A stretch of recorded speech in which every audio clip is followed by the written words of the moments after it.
भगवान केबे केबे भगवान काहींकी एमिति करती, काहींकी ताकू ही जीवन रे आणती जहाकू मनीष केबे पाई परिबनी, जहा सहित सारा जीवन रही परिबनी। से ही हृदयर गभीरता को छुई पारे, मनर आईना को पढ़ी पारे। तारी स्पर्श रे ही सिंहरण खेली उठे मनरे। ताकू नहीं हजारे स्वप्न देखी जाए ए आखि।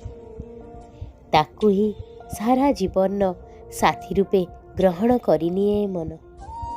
हेले किछि मुहूर्त परे अंधकार माड़ी आसे।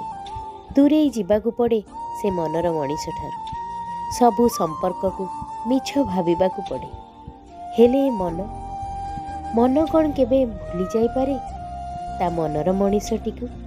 ना, केवल भूलिबार अभिनय करी सारा जीवन बितेई दिए, निजकू मिछर आश्वासना दे।